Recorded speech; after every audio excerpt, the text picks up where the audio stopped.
Good morning, YouTube. Today's project is replacing an air filter on a 2019 K1600GT. We have to remove the Tupperware that surrounds the gas tank in order to gain access to the air filter. Your first step, which I'm not going to show you because you probably know how to take off your seat. And then we're going to take off the first piece we have to remove is right here on the side of the gas tank. There's two screws. You'll only see one right now. There's one right here, it has to be removed. There's another one underneath this trim piece. And there's another fastener here underneath the handlebar. There's just three fasteners to this piece, and then it slides back and off. I'll show you how to do that in a second once I remove these screws. Okay, the first trim piece has been removed here. Has a very long screw in it, as you can see. And once again, it was located right in here. You can now see the other screw that we have to remove. Okay, so now the screws have all been removed. The two down there, the one over here. And now what we're going to do is we're going to slide this plastic piece back. I did see another video. It was made from a young man in a shop. I think it was in Taiwan, where he sprayed a little WD-40 in here. I attempted to do this the other day to take this piece off, and I couldn't do it. I was afraid I was going to break it. As you guys know, the plastic parts for these motorcycles are ridiculous. I think this one is close to $400. I was afraid I was going to break it. But I did try his little trick of a little WD-40 down here, and then this piece clicked right off. So I'll show you the motion, and that's what I was kind of struggling with. It's kind of back and pull it towards you. I'll show you in a second.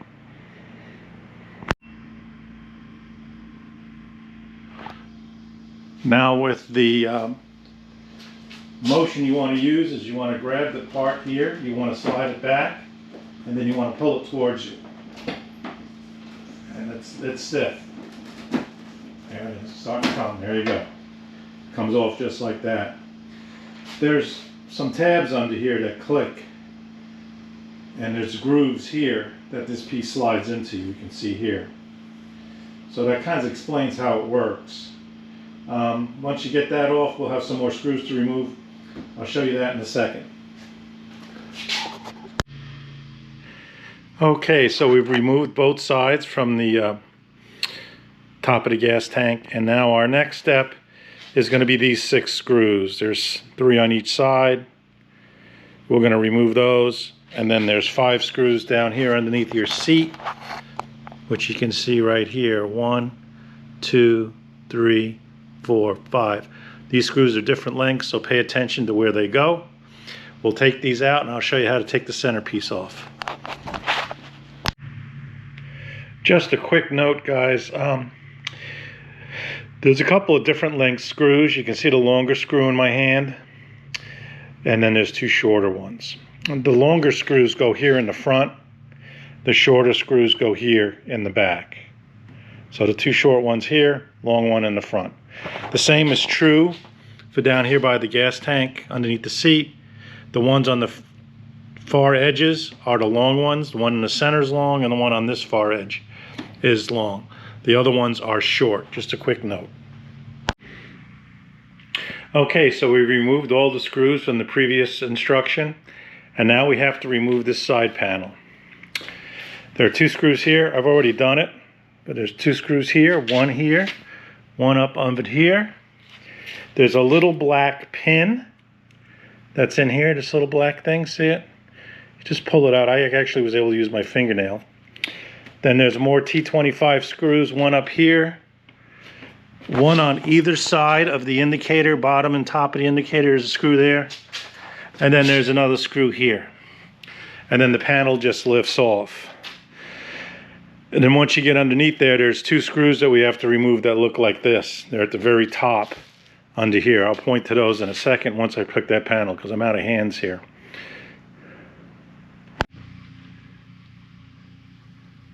Okay, with my flashlight, I'm now pointing at the side of the panel. There's a screw up in there. I got my flashlight highlighting it. And then there's another screw right there, straight in front of me, right by the horn. See that little shiny thing? So I'll point to it because I don't have the greatest lighting. But there's one there and one up in here. Those screws are like little shoulder screws. I know everything's T25, guys, so you understand that. Now with that all done, the side panel should come off. Put my screws up here. It's hard to video and do the same everything at once, but then this panel just pulls back, and now we have it off. Okay guys, preparing to take off the left side panel. So once again, like the right side, screw here, fold out your air wings. We've got a little black grommet. I just used my fingernail to pull that straight up. Another T25 in here.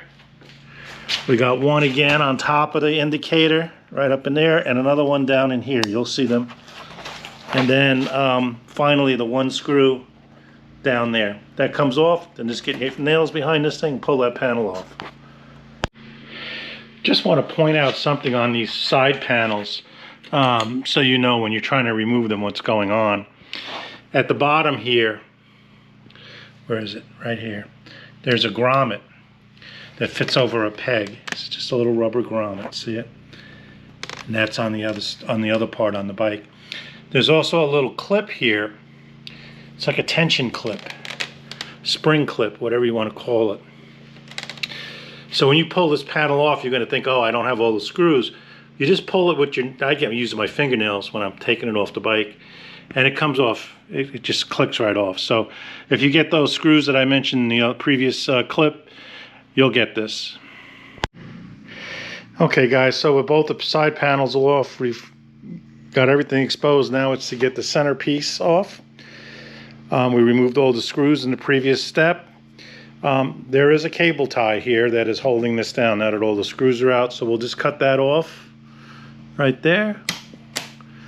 And hopefully this piece should just lift right off now. Let's see. There you go. Oh, there's two cable ties. There's another one up here in the front. We have to get that one as well. We'll cut that one, and let's see if this panel comes off. Trying to video and work at the same time. Yep, that looks like it. Pardon the camera movement.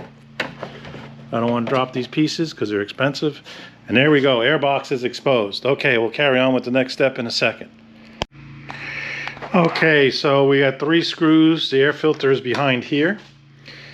We have, these are now, where'd they go? T30s. One there, and one there. Once again, T30s. Everything else was T25 to this point. So I'll remove this and we'll pull the air cleaner out. Okay, so we have removed the 3 screws, the T30s on the filter. This just pulls up. There's a little plastic retaining clip here. You just kind of click it out and that whole thing comes off. The bike currently has, it's right at the 18,000 mile service, so this is the beginning of that. This filter, with 18,000 miles, this filter is unbelievably clean. I am going to replace it, but not dirty at all. I live in Florida, in central Florida, and yeah, it's obviously it's a street bike, so it's not ridden in dirt or sand or anything. But remarkably clean. I'll clean this all up, get all the dust off of it, and I'll give you a couple of last tips when I reassemble this on a few things that you need to be aware of. But for now, we'll replace the element, put it back together. I like to clean everything because I'm fussy. And I'll talk to you in a minute. Giving this a quick vacuum.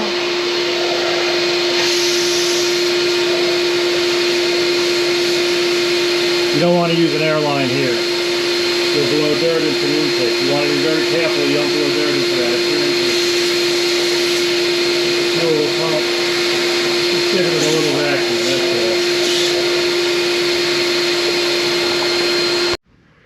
all. Okay, so we're starting to do the reassembly now, and I just wanted to point out a few things. I have put the centerpiece back in, the 2 zip ties on this electrical wire. I put the center screw in down here just to hold this all in place. But now we're going to do the side panels, which go here. And once again, there's 2 screws that are underneath where you get access to the coolant and the computers and all that. So there's 2 screws, and here they are up here. And once again, they use these shoulder screws, right? They're special, so you know which ones go there. So I'll do both sides. There is a little tab here that fits into a slot down in here on your side panel. So hopefully that's just a little quick tip helping you reassemble. Okay, so now we're going to assemble this piece back on. Goes in here like that and it clicks in. Fits in a groove here. It's very simple. Once again, guys, you can see, I'm trying to look on the camera, you can see these 2 little snaps. They kind of snap in place. That's all there is. It drops right in. You'll figure it out. Okay, final steps here, guys. Closing this thing up.